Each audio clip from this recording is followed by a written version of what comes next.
Good morning. It's a pleasure to be here and an honor to be at Republica. For the last 1,000 years, we, our mothers and our fathers, have been struggling for freedom of thought. We have sustained many horrible losses and some immense victories. And we are now at a very serious time. From the adoption of printing by Europeans in the 15th century, we began to be concerned primarily with access to printed material. The right to read and the right to publish were the central subjects of our struggle for freedom of thought for most of the last half millennium.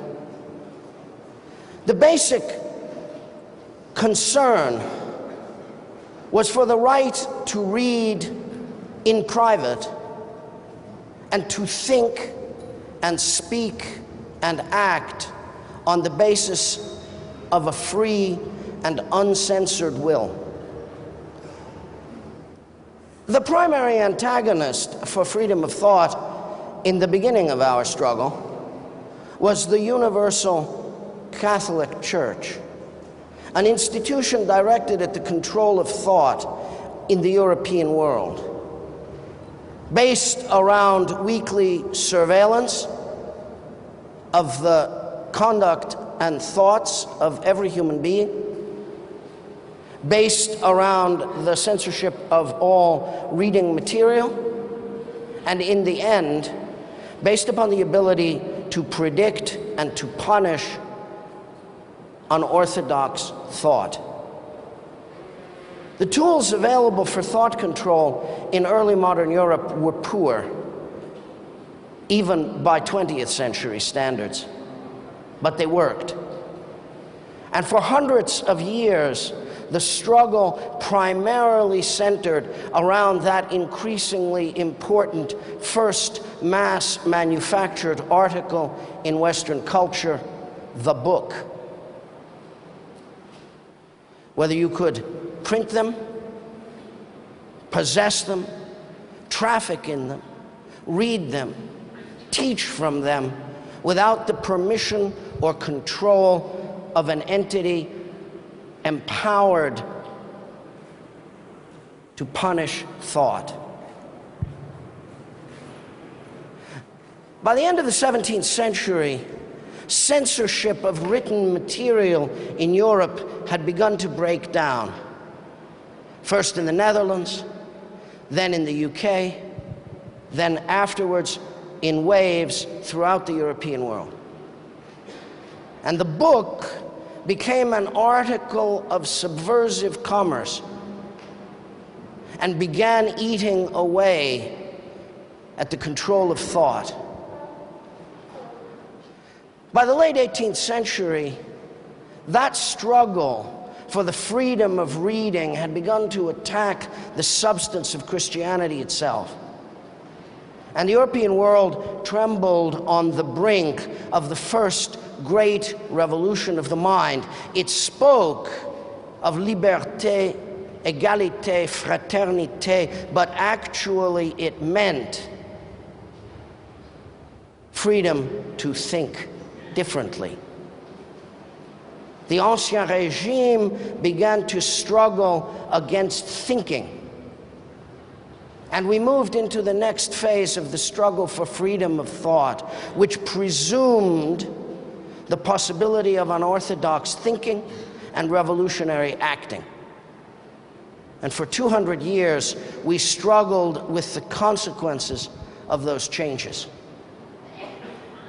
That was then, and this is now. Now, we begin a new phase in the history of the human race. We are building a single nervous system which will embrace every human mind. We are less than 2 generations now from the moment at which every single human being will be connected to a single network in which all thoughts, plans, dreams, and actions will flow as nervous impulses in the network. And the fate of freedom of thought, indeed the fate of human freedom altogether, everything that we have fought for 1,000 years, will depend upon the neuroanatomy of that network. Ours are the last generation of human brains that will be formed without contact with the net. From here on out, every human brain, by 2 generations from now, every single human brain will be formed from early life in direct connection to the network. Humanity will become a superorganism in which each of us is but a neuron in the brain. And we are describing now, all of us now, this generation, unique in the history of the human race, in this generation we will decide how that network is organized. Unfortunately, we are beginning badly. Here's the problem. We grew up to be consumers of media. That's what they taught us. We're consumers of media. Now, media is consuming us. The things we read, watch us read them. The things we listen to us listen to them. We are tracked, we are monitored, we are predicted by the media we use. The process of the building of the network institutionalizes basic principles of information flow. It determines whether there is such a thing as anonymous reading, and it is determining against anonymous reading. 20 years ago, I began working as a lawyer for a man called Philip Zimmermann, who had created a form of public key encryption for mass use called pretty good privacy. The effort to create pretty good privacy was the effort to retain the possibility of secrets in the late 20th century. Phil was trying to prevent government from reading everything. And as a result, he was at least threatened with prosecution by the United States government for sharing military secrets, which is what we called public key encryption back then. We said you shouldn't do this. There will be trillions of dollars of electronic commerce if everybody has strong encryption. Nobody was interested. But what was important about pretty good privacy, about the struggle for freedom that public key encryption in civil society represented, what was crucial became clear when we began to win. In 1995, there was a debate at Harvard Law School. 4 of us discussing the future of public key encryption and its control. I was on the side, I suppose, of freedom. It's where I try to be. With me at that debate was a man called Daniel Weitzner, who now works in the White House making internet policy for the Obama administration. On the other side was the then Deputy Attorney General of the United States and a lawyer in private practice named Stuart Baker, who had been chief counsel to the National Security Agency, our listeners, and who was then in private life helping businesses to deal with the listeners. He then became, later on, the deputy for policy planning in the Department of Homeland Security in the United States and has had much to do with what happened in our network after 2001. At any rate, the 4 of us spent 2 pleasant hours debating the right to encrypt. And at the end, there was a little dinner party in the Harvard Faculty Club. And at the end, after all the food had been taken away and just the port and the walnuts were left on the table, Stuart said, "All right, among us, now that we're all in private, just us girls, I'll let our hair down." He didn't have much hair even then, but he let it down. We're not going to prosecute your client, Mr. Zimmerman, he said. Public key encryption will become available. We fought a long losing battle against it, but it was just a delaying tactic. And then he looked around the room and he said, but nobody cares about anonymity, do they? And a cold chill went up my spine, and I thought, all right, Stuart, now I know. You're going to spend the next 20 years trying to eliminate anonymity in human society, and I'm going to try to stop you. And we'll see how it goes. And it's going badly. We didn't build the net with anonymity built in. That was a mistake. Now we're paying for it. Our network assumes that you can be tracked everywhere. And we've taken the web and we've made Facebook out of it. We put one man in the middle of everything. We live our social lives, our private lives in the web, and we share everything with our friends and also with our super friend. The one who reports to anybody who makes him, who pays him, who helps him, or who gives him the $100 billion he desires. We are creating a media that consume us, and media loves it. The primary purpose of 21st century commerce is to predict how we can be made to buy. And the thing that people most want us to buy is debt. So we are going into debt. We're getting heavier. Heavier with debt, heavier with doubt, heavier with all we need we didn't know we needed until they told us we were thinking about it, because they owned the search box and we put our dreams in it. Everything we want, everything we hope, everything we'd like, everything we wish we knew about is in the search box, and they own it. We are reported everywhere, all the time.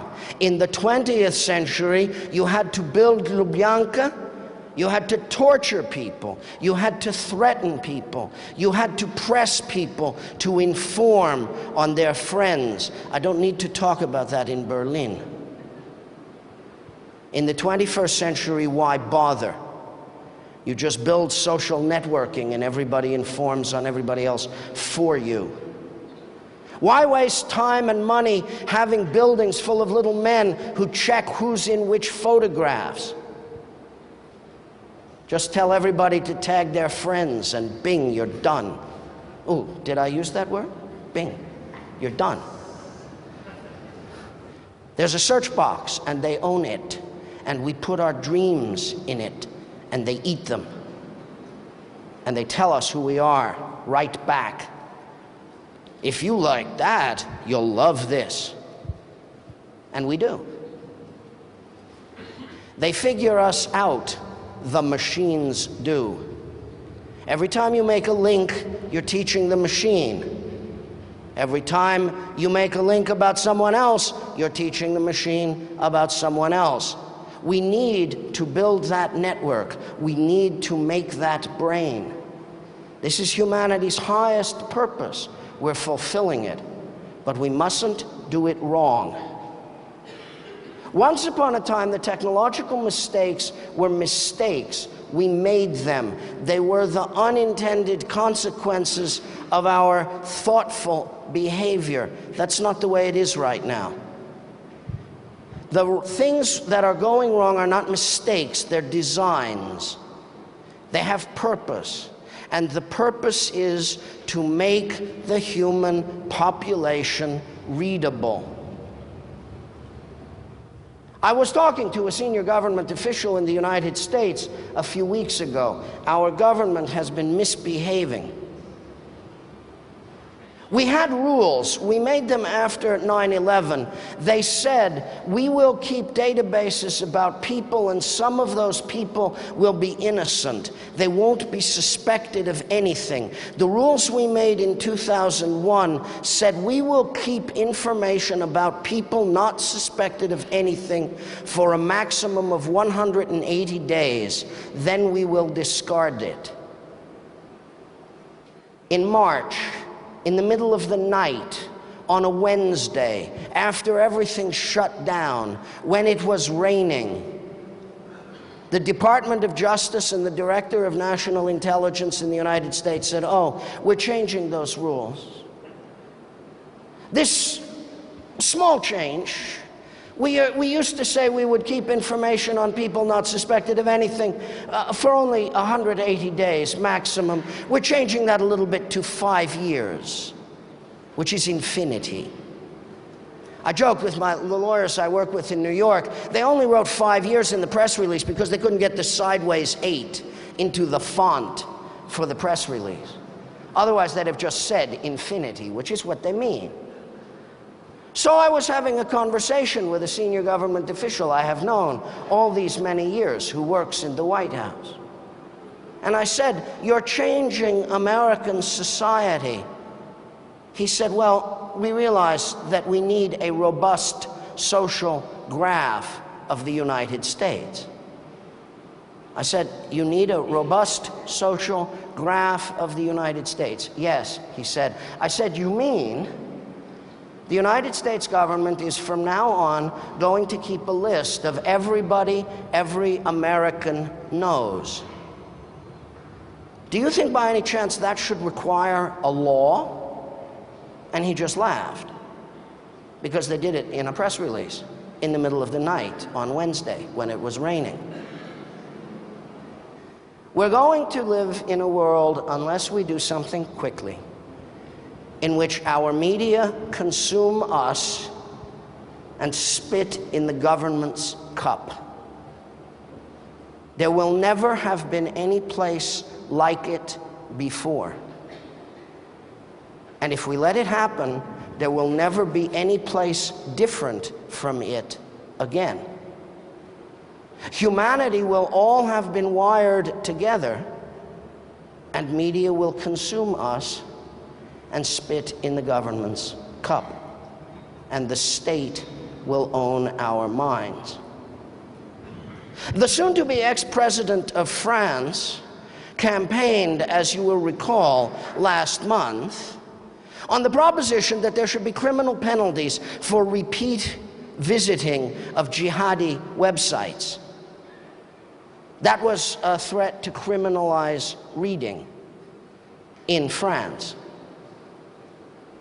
Well, he will be soon the ex-president of France, but that doesn't mean that that will be an ex-idea in France at all. The criminalization of reading is well advanced. In the United States, in what we call terrorism prosecutions, we now routinely see evidence of people's Google searches submitted as proof of their conspiratorial behavior. The act of seeking knowledge has become an overt act in conspiracy prosecutions. We are criminalizing thinking, reading, and research. We are doing this in so-called free societies. We're doing this in a place with the First Amendment. We are doing this despite everything our history teaches us, because we're forgetting even as we learn. We don't have much time. The generation that grew up outside the net is the last generation that can fix it without force. Governments all over the world are falling in love with the idea of data mining their populations. I used to think that we were going to be fighting the Chinese Communist Party in the third decade of the 21st century. I didn't anticipate that we were going to be fighting the United States government and the government of the People's Republic of China. And when Mrs. Cruz is here on Friday, perhaps you'll ask her whether we're going to be fighting her too. Governments are falling in love with data mining because it really, really works. It's good. It's good for good things as well as evil things. It's good for helping government understand how to deliver services. It's good for government to understand what the problems are going to be. It's good for politicians to understand how voters are going to think. But it creates the possibility of kinds of social control that were previously very difficult, very expensive, and very cumbersome in very simple and efficient ways. It is no longer necessary to maintain enormous networks of informants, as I have pointed out.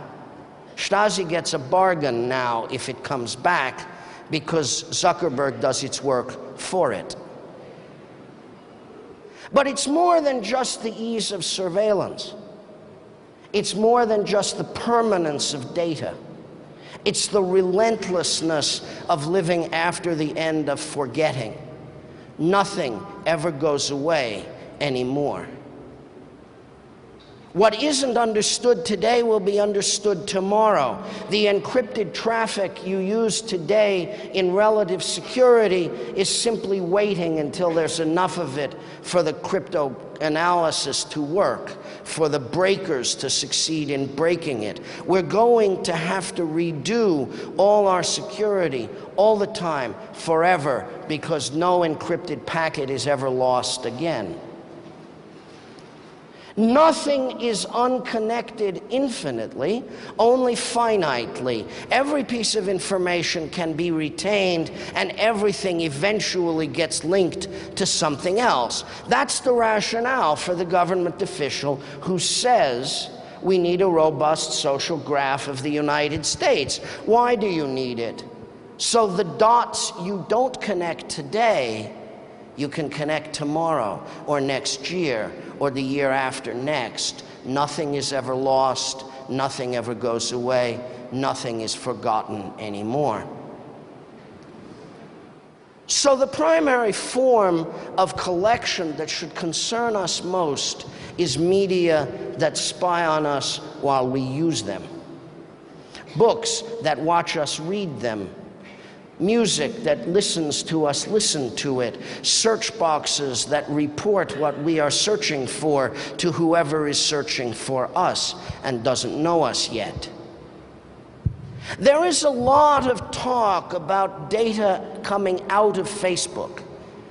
Is it coming to me? Is it coming to him? Is it coming to them?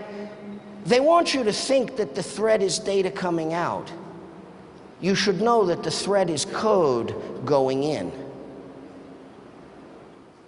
For the last 15 years, what has been happening in enterprise computing is the addition of that layer of analytics on top of the data warehouse that mostly goes in enterprise computing by the name of business intelligence.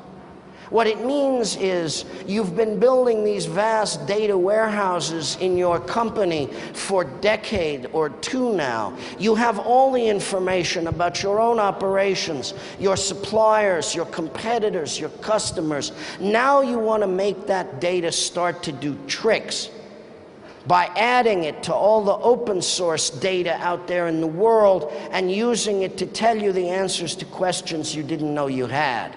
That's business intelligence. The real threat of Facebook is the BI layer on top of the Facebook warehouse.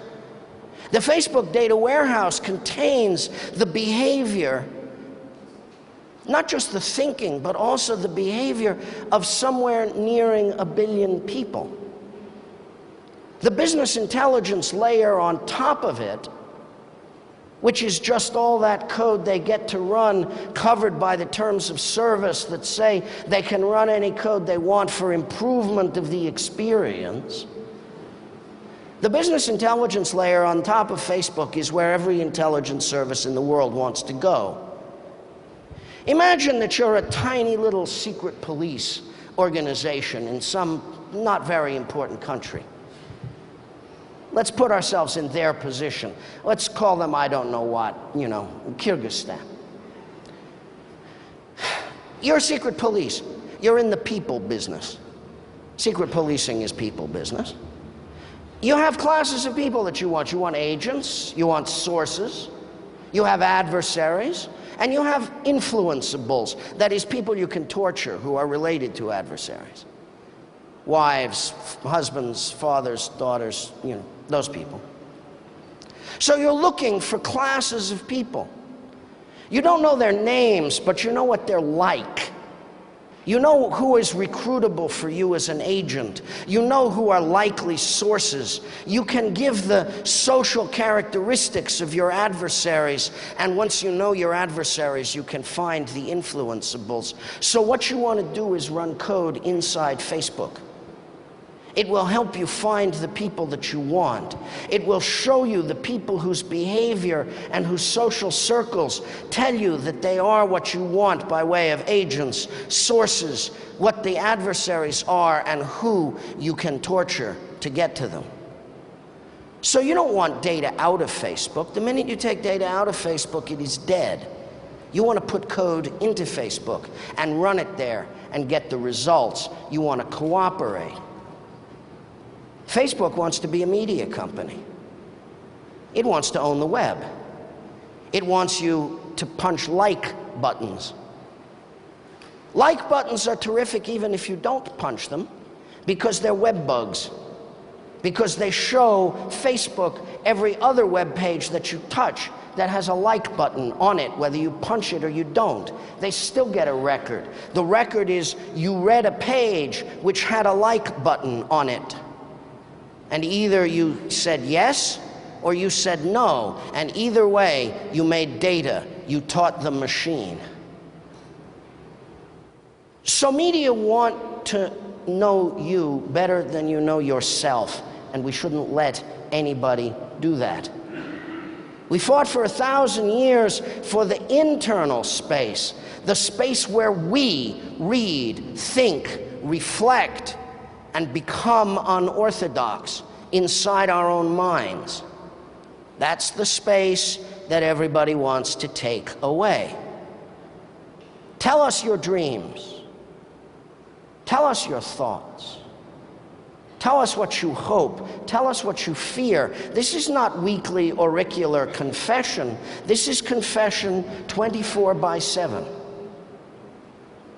The mobile robot that you carry around with you, the one that knows where you are all the time and listens to all your conversations, the one you hope isn't reporting in at headquarters, but it's only hope, the one that runs all that software you can't read, can't study, can't see, can't modify, and can't understand, that one is taking your confession all the time. When you hold it up to your face from now on, it's going to know your heartbeat. That's an Android app right now. Micro changes in the color of your face reveal your heart rate. That's a little lie detector you're carrying around with you. Pretty soon I'll be able to sit in a classroom and watch the blood pressure of my students go up and down. In a law school classroom in the United States, that's really important information. But it's not just me, of course, it's everybody, right? Because it's just data and people will have access to it. The inside of your head becomes the outside of your face, becomes the inside of your smartphone, becomes the inside of the network, becomes the front of the file at headquarters. So we need free media or we lose freedom of thought. It's that simple. What does free media mean? Media that you can read, that you can think about, that you can add to, that you can participate in without being monitored, without being surveilled, without being reported in on. That's free media. If we don't have it, we lose freedom of thought, possibly forever.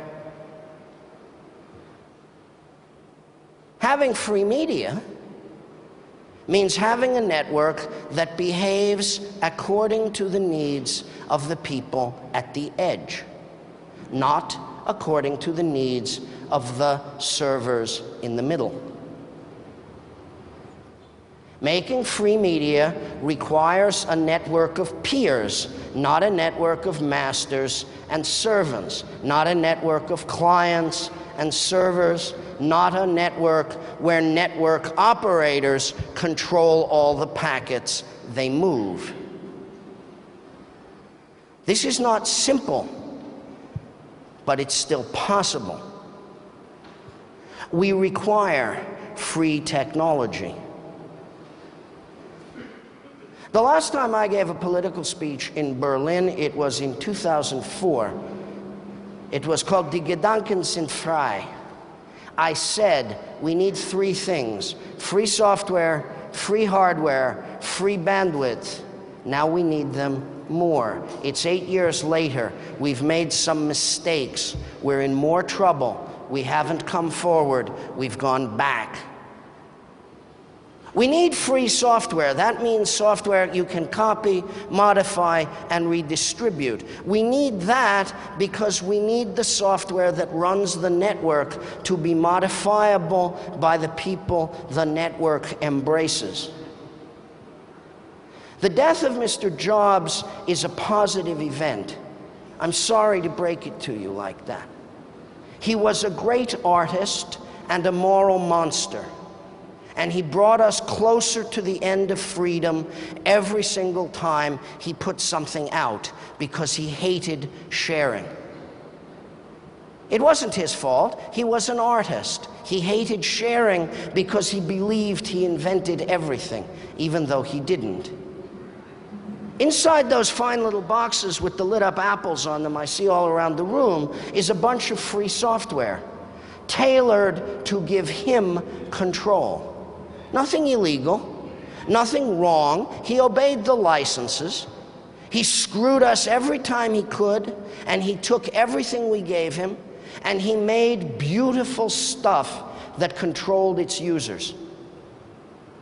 Once upon a time, there was a man here who built stuff in Berlin for Albrecht Speer. His name was Philip Johnson, and he was a wonderful artist and a moral monster. And he said he went to work building buildings for the Nazis because they had all the best graphics.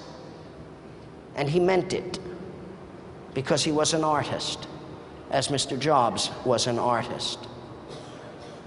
But artistry is no guarantee of morality. We need free software. The tablets that you use that Mr. Jobs designed are made to control you. You can't change the software. It's hard even to do ordinary programming. It doesn't really matter. They're just tablets. We just use them. We're just consuming the glories of what they give us, but they're consuming you too. We live, as the science fiction we read when we were children suggested we would, among robots now. We live commensally with robots, but they don't have hands and feet. We're their hands and feet. We carry the robots around with us. They know everywhere we go. They see everything we see. Everything we say, they listen to. And there is no first law of robotics. They hurt us every day. And there's no programming to prevent it. So we need free software. Unless we control the software in the network will in the end control us. We need free hardware. What that means is that when we buy an electronic something, it should be ours, not someone else's. We should be free to change it, to use it our way, to assure that it is not working for anyone other than ourselves. Of course, most of us will never change anything. But the fact that we can change it will keep us safe. Of course, we will never be the people that they most want to surveil. The man who will not be president of France, for sure, but who thought he would, now says that he was trapped and his political career was destroyed not because he raped a hotel housekeeper, but because he was set up by spying inside his smartphone. Maybe he's telling the truth, and maybe he isn't. But he's not wrong about the smartphone. Maybe it happened, maybe it didn't, but it will. We carry dangerous stuff around with us everywhere we go. It doesn't work for us, it works for someone else. We put up with it, we have to stop. We need free bandwidth. That means we need network operators who are common carriers, whose only job is to move the packet from A to B. They're merely pipes. They're not allowed to get involved. It used to be that when you shipped a thing from point A to point B, if the guy in the middle opened it up and looked inside it, he was committing a crime. Not anymore. In the United States, the House of Representatives voted last week that the network operators in the United States should be completely immunized against lawsuits for cooperating with illegal government spying so long as they do it, quote, in good faith, close quote. And capitalism means never having to say you're sorry. You're always doing it in good faith. In good faith, all we wanted to do was make money, Your Honor. Let us out. Okay, you're gone. We must have free bandwidth. We still own the electromagnetic spectrum. It still belongs to all of us. It doesn't belong to anybody else. Government is a trustee, not an owner. We have to have spectrum we control, equal for everybody. Nobody's allowed to listen to anybody else. No inspecting, no checking, no record keeping. Those have to be the rules. Those have to be the rules in the same way that censorship had to go. If we don't have rules for free communication, we are reintroducing censorship whether we know it or not. So we have very little choice now. Our space has gotten smaller. Our opportunity for change has gotten less. We have to have free software. We have to have free hardware. We have to have free bandwidth. Only from them can we make free media. But we have to work on media too, directly, not intermittently, not offhand. We need to demand of media organizations that they obey primary ethics. A first law of media robotics: do no harm. The first rule is, do not surveil the reader. We can't live in a world where every book reports every reader. If we are, we're living in libraries operated by the KGB. Well, Amazon.com. Or the KGB, or both. You'll never know. The book, that wonderful printed article, that first commodity of mass capitalism, the book is dying. It's a shame, but it's dying.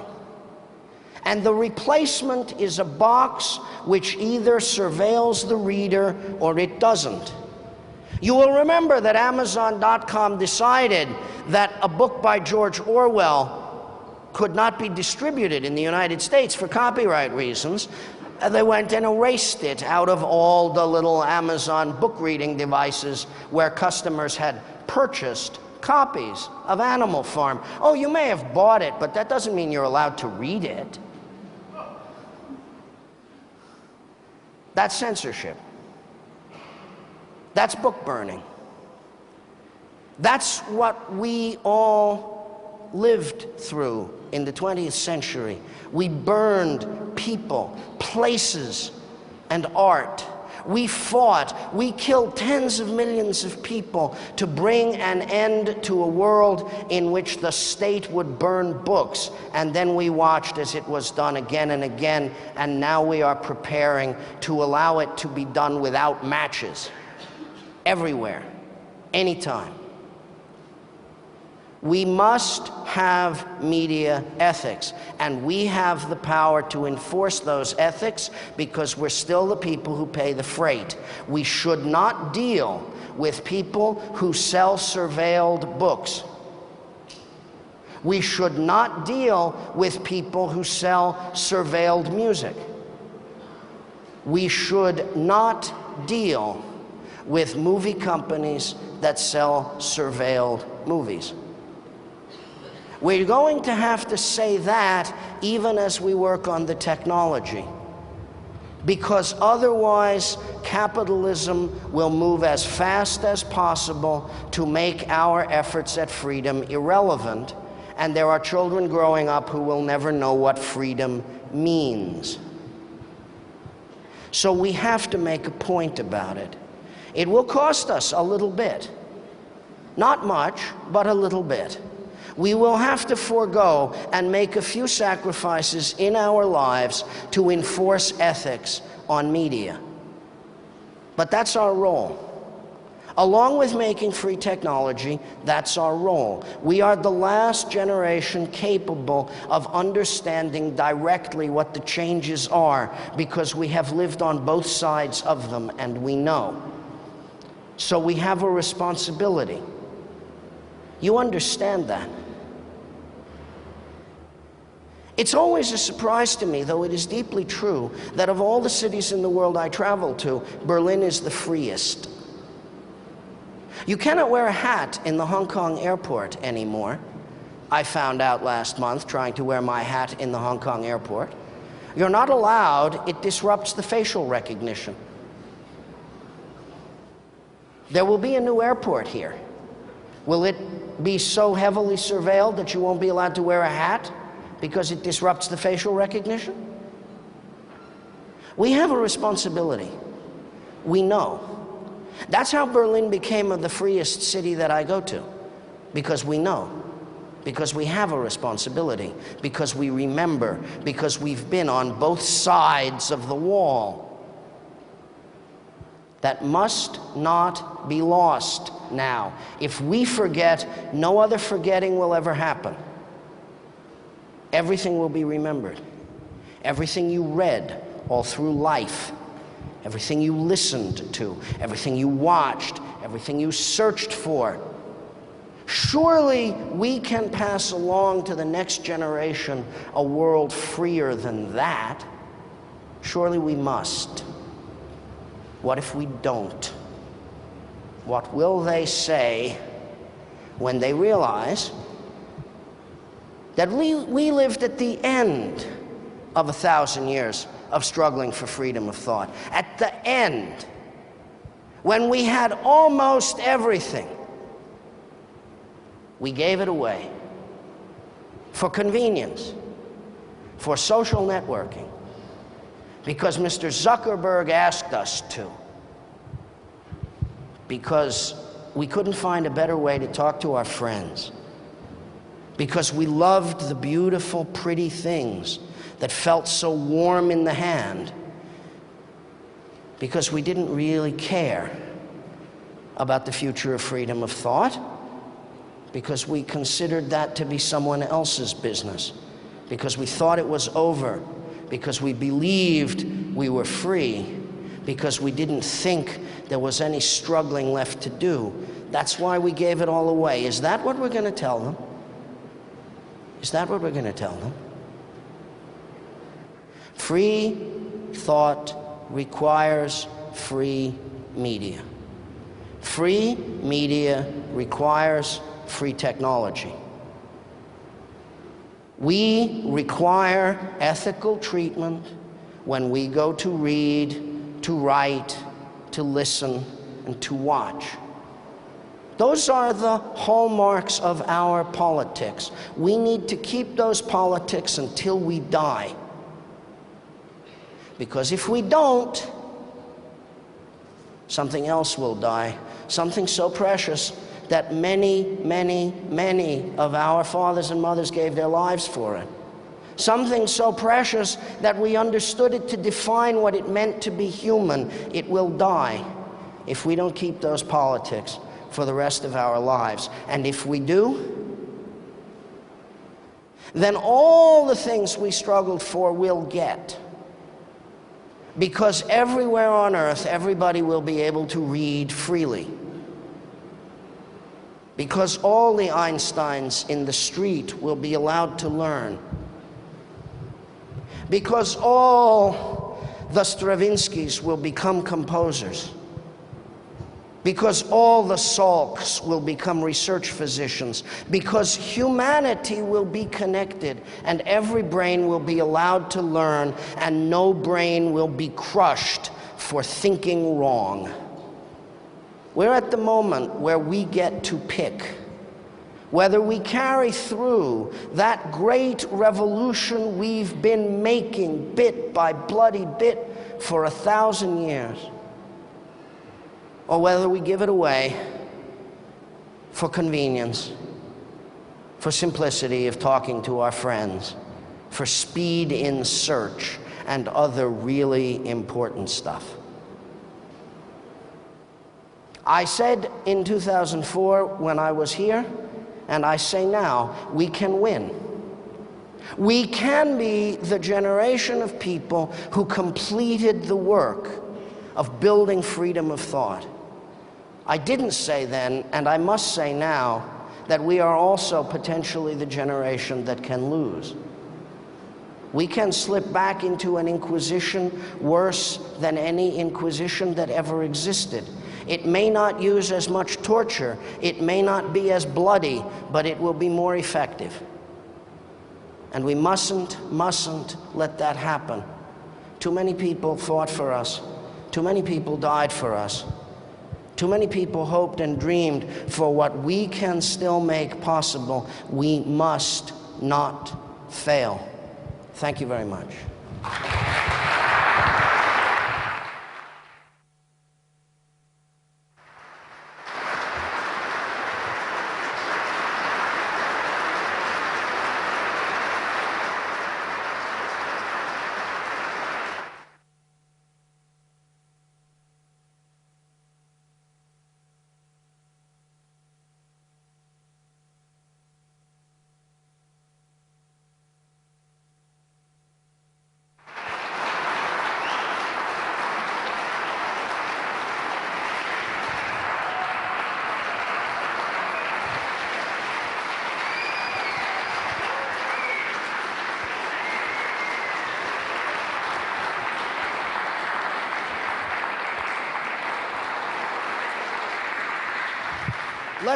Let's learn how to take questions here. It's not going to be simple, but let's set a good example.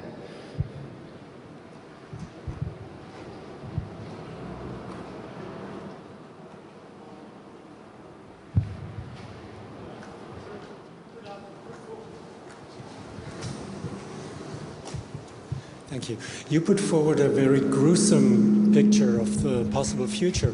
Could you name some organizations or groups in the United States that put forward action in your way, in your positive way of transforming a society? Not only in the United States, but around the world, we have organizations that are concerned with electronic civil liberties. The EFF, the Electronic Frontier Foundation in the United States, La Quadrature du Net in France, Bits of Freedom in the Netherlands, and so on. Electronic civil liberties agitation is extraordinarily important. Pressure on governments to obey rules that came down from the 18th century regarding protection of human dignity and the prevention of state surveillance are crucially important. Unfortunately, electronic civil liberties work against governments are not enough. The free software movement, the FSF, the Free Software Foundation in the United States, and the Free Software Foundation Europe, headquartered in Germany, are working in an important way to maintain that system of the anarchistic creation of software, which has brought us so much technology we can control. That's crucially important. The Creative Commons movement, which is strongly entrenched not only in the United States and Germany, but in more than 40 countries around the world, is also extraordinarily important, because Creative Commons gives to creative workers alternatives to the kind of massive over-control in the copyright system which makes surveillance media profitable. The Wikipedia is an extraordinarily important human institution, and we need to continue to support the Wikimedia Foundation as deeply as we can. Of the 100 most visited websites in the United States, in a study conducted by the Wall Street Journal, of 100 most visited websites in the United States, only one does not surveil its users. You can guess which one it is. It's Wikipedia.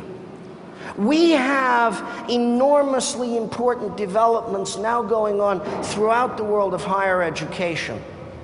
As universities begin to realize that the costs of higher education must come down and that brains will grow in the web. The Universitat Oberta de Catalunya, the UOC, is the most extraordinary online-only university in the world right now. It will soon be competing with more extraordinary universities still. MITx, the Massachusetts Institute of Technology's new program for web education, will provide the highest quality technical education on earth for free to everybody, everywhere, all the time, building on existing MIT open courseware. Stanford is about to spin off a proprietary web learning structure, which will be the Google of higher education if Stanford gets it lucky. We need to support free higher education on the web. Every European national ministry of education should be working on it. There are many places to look for free software, free hardware, free bandwidth, and free media. There's no better place to look for free media right now on earth than this room. Everybody knows what they can do. They're doing it. We just have to make everybody else understand that if we stop or if we fail, freedom of thought will be the casualty, and we'll regret it forever. We've had three more questions in the meantime. The gentleman with a microphone over here will begin, and then 1, 2. I'm sure there are more of you in the back, so raise your hands high. I'll see. We'll take maybe yours first, please. Thank you very much. I just wanted to ask a short question. Can Facebook, can iPhone and free media coexist on a long range? Probably not, but we don't have to worry too much. iPhone is just a product. Facebook's just a commercial version of a service. I said recently to a newspaper in New York that I thought Facebook would continue to exist for somewhere between 12 and 120 months. I still think that's correct. Federated social networking will become available.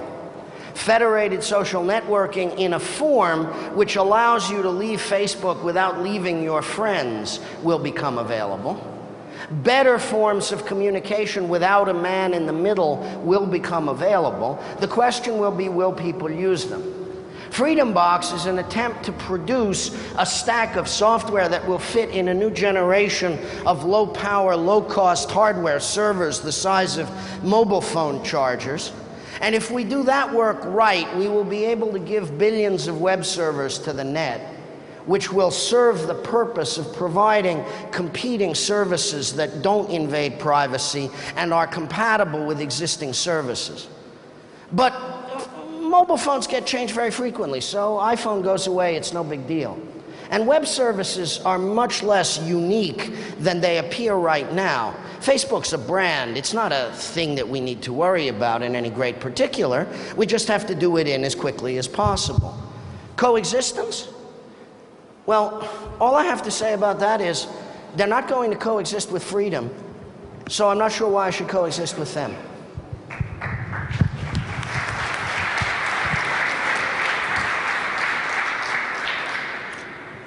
Hi, I'm Shahidul Alam from Bangladesh. Thank you for that wonderfully lucid, scintillating and hugely informative presentation. I was involved in introducing email to Bangladesh in the early 90s, and At that time, connectivity was very expensive. We were spending 30 US cents per kilobyte, so a megabyte of data would be $100, $300. It's changed from then, but it's still very tightly constrained by the regulatory bodies. So we, on the ground, find it very difficult because the powers that be, the gatekeepers, have a vested interest in maintaining that. But in that gatekeeper nexus, there is also a nexus between governments in my country and governments in yours. And right now, the largest biometric data in the world is the census of Bangladesh. And the company that's providing it is a company that's directly linked to the CIA. So what do we as practitioners do to overcome very, very powerful entities? This is why I began by speaking about the United States government's recent behaviors. My colleagues at the Software Freedom Law Center in India have been spending a lot of time this past month trying to get a motion through the upper house of the Indian Parliament to nullify Department of IT regulations on the censorship of the Indian net. And of course, the good news is the largest biometric database in the world will soon be the retinal scans that the Indian government is going to require if you want to have a propane gas cylinder or anything else like energy for your home.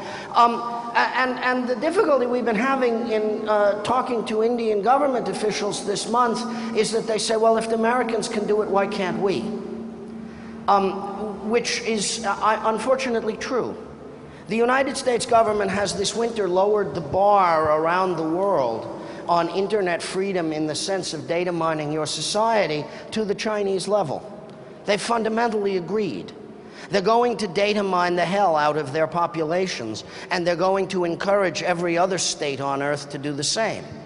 So I'm entirely with you about the definition of the problem.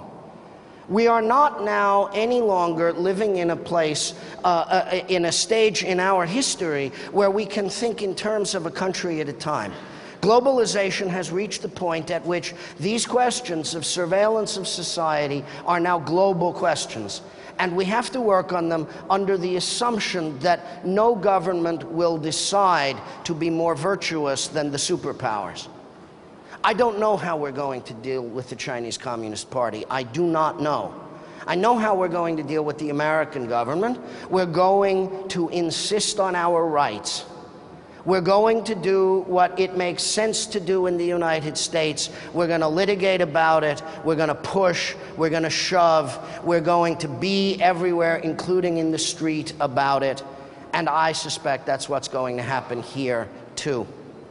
Unless we move the biggest of the societies on earth, we will have no hope of convincing smaller governments that they have to let go of their controls. So far as bandwidth is concerned, of course, we're going to have to use unregulated bandwidth. That is, we're going to have to build around 802.11 and Wi-Fi and any other thing that the rules don't prevent us from using. And how is that going to reach the poorest of the poor when the mobile phone system can be shaped to reach the poorest of the poor? I don't know. But I've got a little project with street children in Bangalore trying to figure it out. We have to. We have to work everywhere. If we don't, we're going to screw it up for humanity, and we can't afford the risk. Thank you. The gentleman over here, please. Yes. Professor Moglen, I also want to thank you. I can tell you that I come from transformingfreedom.org in Vienna.